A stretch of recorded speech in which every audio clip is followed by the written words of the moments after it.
Binombaho na naman ng tubig ng China Coast Guard ang barko ng Pilipinas sa Bajo de Masinloc o Scarborough Shoal. Sa video nga po'y kita kung paano po binuntutan at winaterkanon ng mga Chinese ang barko ng BFAR na maghahatid lamang ng supply ng langis at pagkain sa mga Pilipinong mangingisda. Ayon po sa Philippine Coast Guard na nagmamando sa barko, tumagal po ng 2 minuto ang pag-water cannon ng mga Chinese pero wala ho naman daw nasaktan sa naturang pangyayari. Nangyari yan ilang araw lamang matapos nga pong saktan ng mga taga-Chinese Coast Guard ang 2 tauhan ng Philippine Navy sa Ayungin Shoal. Pero gaya po ng inaasahan, muli Pilipinas po ang sinisisiho na naman ng Chinese Embassy na umano'y pa-victim daw dahil sa pagmamanipula nito sa anggulo ng naturang insidente. Samantala mga kapatid, sa iba pang balita, sa kaugnay na balita, tiniyak naman po ni US President Donald Trump. Nakakausapin niya po si Chinese President Xi Jinping. Kaugnay nga po ng patuloy na pangharas ng China sa West Philippine Sea. Ayon po sa palasyo, ito ang ipinangako ni Trump kasunod po ng pag-uusap nila sa telepono ng Pangulong Bongbong Marcos Jr. Nag-usap pong 2 lider kasunod ng pagbisita sa palasyo ni US State Secretary Marco Rubio noong Miyerkules at siyempo rin pong matapos ang sunod-sunod na insidente ng panghaharas ng China sa West Philippine Sea.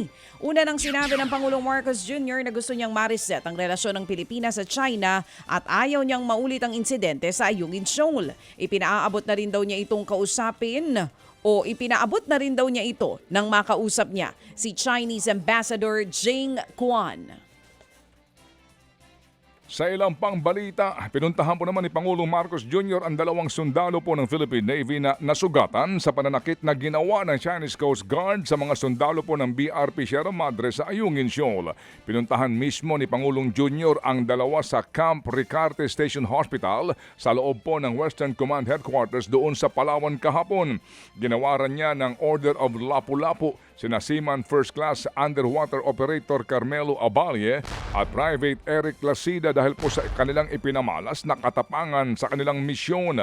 Bukod sa medalya, nakatanggap din po ng tig-100,000 pisong financial assistance ang 2 sundalo. Sa iba pang balita, asahan na daw pong panibagong pasabog ng Pangulong Bongbong Marcos Jr. sa kanyang State of the Nation Address o SONA sa Lunes po yan, July 27. Ayon kay Palace Press Officer Attorney Claire Castro, hindi naman nawawala ang malaking anunsyo o malalaking anunsyo ng Pangulo sa tuwing may SONA. Sa katunayan, ang Pangulong Marcos Jr. daw mismo ang nagsulat ng kanyang speech. Pero tumanggi na itong magbigay pa ng detalye sa posibleng lalamanin ng kanyang speech. Nakatakda namang magdaos po ng rehearsal ang Pangulong Marcos para sa kanyang SONA sa Linggo. Habang sa Batasang Pambansa nakalatag na po ang preparasyon sa Lunes. Bukod sa bagong bihis na harapan ng main building, nakalatag na rin ang mga kordon at red carpet sa harap ng plenaryo. Mahigit 20,000 pulis ang inaasahang ipakakalat ng Philippine National Police o PNP para mabantayan ang loob at paligid ng batasan sa kasagsagan ng SONA. Samantala pa rin, ayaw pa rin po magpaawat ni Senador Robin Hood Padilla ang kaugnay po sa naging pahayag nito na huwag daw siyang maging one-sided o huwag sanang maging one-sided ang prosecution sa impeachment trial ni Vice President Sara Duterte. Una nga pong kinontra ng prosecution panel ang pahayag na yan ni Padilla at iginiit na trabaho nga ng prosekusyon na patunayan ang mga aligasyon laban sa bise.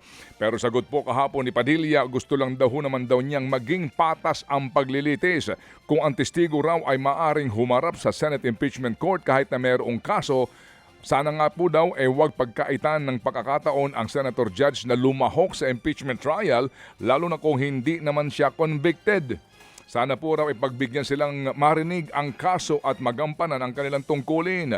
Kabilang po sa mga nakakulong ngayon sina Senador Jinggoy Estrada at Rodante Marcoleta na puro kaalyado ni Padilla. Mamaya po abangan ninyo ang pag-aanalisa ng isa po sa mga eksperto po sa ating batas tungkol dito sa panibagong pahayag na naman na ito ni Senador Robin Hood Padilla. Sa ating ulat panahon, lalo pang lumakas ang bagyong Quiapo na isa na po ngayong tropical storm ayon yan mismo sa Pag-asa. Huling namataan po ang bagyo, 820 kilometers sa silangan po yan ng Northern Luzon. Taglay nito ang lakas ng hangin na aabot sa 65 kph at pagbugso na hanggang 80 kph. Kumikilos ang bagyo pakanluran, hilagang kanluran sa bilis po na 30 kilometers per hour. Base sa forecast, lalo pang lalakas ang bagyong Qiapo at posible itong lumapit o kaya'y maglandfall sa may Babuyan Islands mamayang hapon o gabi. Inaasahang lalabas na sa bansang bagyo bukas po yan ng umaga.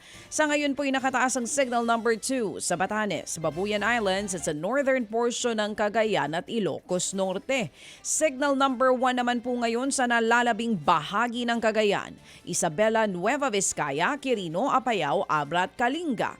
Kasama din po dyan ang Mountain Province, Ifugao, Benguet, nalalabing bahagi po ng Ilocos Norte, Ilocos Sur, La Union at ang Northern Central at ang Northern at Central portions po ng Aurora. Mga kapatid, patuloy po kayong tumutok sa 105.9 True FM para sa totoong balita, impormasyon, music and entertainment. Mag-subscribe sa aming YouTube channel at podcast at sundan nyo kami sa Facebook, Instagram, X at TikTok sa True Network PH. Bisitahin din po ang aming official website, truefm.ph. At panoorin din kami sa True TV Signal, Channel 19. Kami po ang 105.9 True FM. Laging true sa'yo, kapatid.